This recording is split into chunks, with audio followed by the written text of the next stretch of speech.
Audiensi umum pagi ini, Rabu 18 Juni 2025, dimulai pukul 10 di lapangan Santo Petrus, di mana Paus Leo ke-14 bertemu dengan kelompok peziarah dan umat beriman yang datang dari Italia dan berbagai belahan dunia.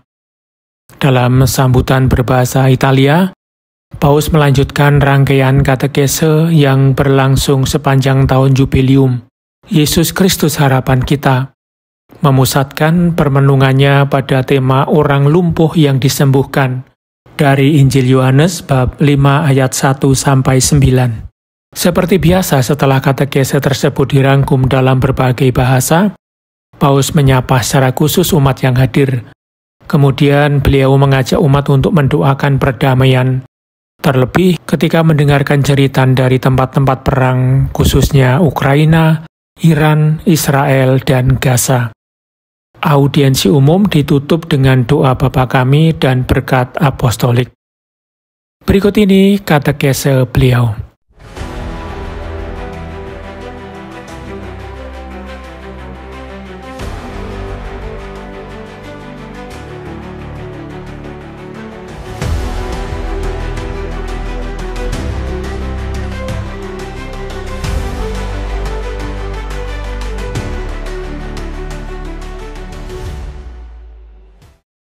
Saudara-saudari terkasih, kita melanjutkan permenungan tentang Yesus yang menyembuhkan. Secara khusus hari ini saya mengajak kalian untuk merenungkan situasi-situasi hidup kita ketika kita merasa terjebak dan berada di jalan buntu. Kadang kita merasa bahwa berharap itu sia-sia. Kita lalu pasrah dan kehilangan semangat untuk berjuang. Injil menggunakan kata lumpuh untuk menggambarkan kondisi tersebut. Karena itu, saya ingin membahas orang lumpuh yang disembuhkan, yang dikisahkan dalam Injil Yohanes, bab 5 ayat 1-9. Yesus pergi ke Yerusalem untuk sebuah perayaan Yahudi. Ia tidak langsung menuju Bait Allah, melainkan berhenti di sebuah gerbang tempat domba-domba biasanya dibersihkan sebelum dipersembahkan sebagai kurban. Dekat gerbang tersebut, banyak orang sakit berkumpul. Berbeda dengan domba, mereka dianggap najis dan tidak boleh masuk ke Bait Allah. Maka Yesus sendirilah yang datang kepada mereka dalam penderitaan mereka. Mereka berharap akan terjadi suatu mukjizat yang bisa mengubah nasib mereka.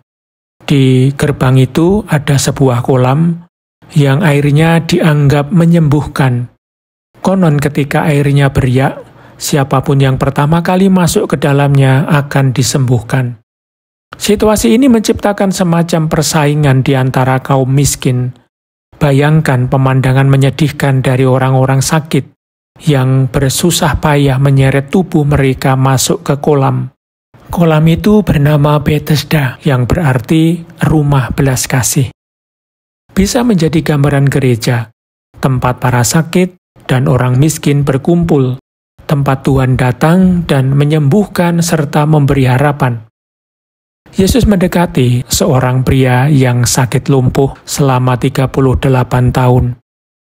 Ia sudah pasrah karena tidak pernah berhasil masuk ke dalam kolam saat air bergolak. Memang yang membuat kita lumpuh seringkali adalah kekecewaan. Kita merasa putus asa dan bisa jatuh dalam keputusasaan spiritual atau agedia. Yesus menanyakan hal yang tampaknya sederhana. Maukah engkau sembuh? Namun sebenarnya ini adalah pertanyaan yang penting. Karena ketika seseorang sudah lama terjebak, keinginan untuk sembuh bisa memudar. Kadang kita lebih memilih tetap dalam keadaan sakit agar orang lain terus bisa merawat kita. Bahkan bisa menjadi alasan untuk tidak mengambil keputusan dalam hidup. Namun Yesus mengajak pria itu untuk menggali kembali hasrat terdalamnya. Pria itu menjawab dengan menyalahkan keadaan.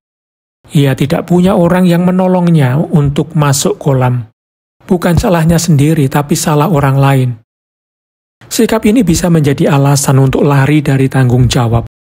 Tetapi benarkah ia tidak memiliki siapa-siapa yang akan menolongnya? Santo Agustinus memberikan jawaban yang jelas. Ya, untuk disembuhkan ia sungguh membutuhkan seorang manusia, tetapi manusia yang juga adalah Allah. Maka datanglah manusia yang diperlukan. Mengapa menunda kesembuhan?